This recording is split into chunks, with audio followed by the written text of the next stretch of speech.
सोचिए अगर अचानक से ये पता चले कि देश का एक बहुत बड़ा हिस्सा मतलब बहुत बड़ा हिस्सा भूकंप के जबरदस्त खतरे के नीचे आ गया है। एक नई वार्निंग कुछ ऐसा ही इशारा कर रही है। तो चलिए जरा गहराई में उतरते हैं और देखते हैं कि ये नई रिपोर्ट आखिर कह क्या रही है और इसका मतलब क्या है हमारे लिए। देखिए, हाल ही में हिमालय क्षेत्र के लिए भूकंप के खतरे को लेकर एक नया क्लासिफिकेशन, एक नया वर्गीकरण जारी किया गया है और सच कहूं ये काफी चिंता की बात है। तो सबसे पहले आइए इसी पर फोकस करते हैं। हिमालय का ये जो नया क्लासिफिकेशन है, ये आखिर है क्या और इसे लेकर इतनी चर्चा क्यों हो रही है, ये इतनी बड़ी खबर क्यों बन गई है। इस पूरी रिपोर्ट में जो सबसे सबसे चौंकाने वाली बात है ना, वो सिर्फ एक छोटे से शब्द में छुपी है, जोन 6। और यकीन मानिए, ये एक बहुत बहुत बड़ा बदलाव है। जी हां, सही सुना। पूरे हिमालयी क्षेत्र को अब जोन 6 में डाल दिया गया है। अब सवाल उठता है कि ये जोन 6 क्या है। तो समझ लीजिए ये भूकंप के खतरे की सबसे सबसे ऊंची कैटेगरी है। इसके ऊपर कोई और लेवल है ही नहीं। और ये मत समझिए कि ये किसी छोटे मोटे इलाके की बात हो रही है। नहीं, ये जो नया क्लासिफिकेशन है, ये जम्मू कश्मीर से लेकर सीधा अरुणाचल प्रदेश तक, मतलब पूरी की पूरी हिमालयन रेंज को अपने दायरे में लेता है। आप अंदाजा लगा सकते हैं कि इसका असर कितना बड़ा है। ठीक है, तो हिमालय की बात तो समझ में आ गई, लेकिन क्या इसका असर सिर्फ वहीं तक है या फिर इसकी आंच पूरे देश तक पहुंच रही है? चलिए अब जरा बड़े पिक्चर को देखते हैं।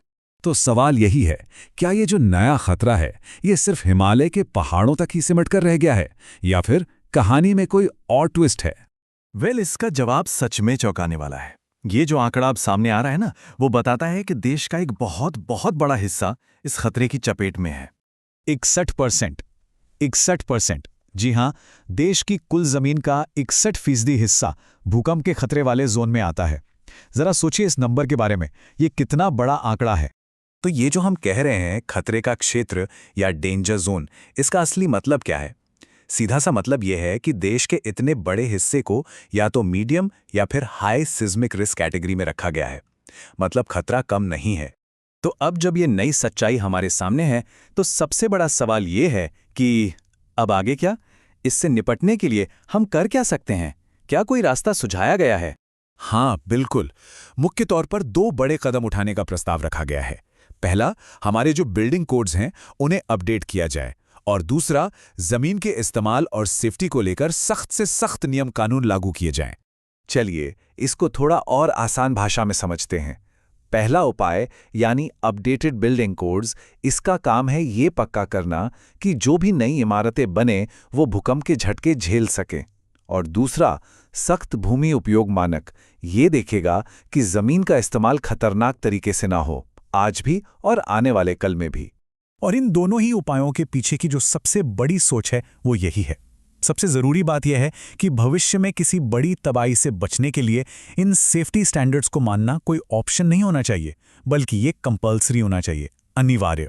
तो ये सारी बातें जानने के बाद आखिर में एक बहुत बड़ा सवाल हमारे सामने आकर खड़ा हो जाता है। ये जो नई जानकारी सामने आई है और जो उपाय सुझाए गए हैं, इनको देखते हुए क्या हमारे शहर इस नई हकीकत का सामना करने के लिए सच में तैयार हैं?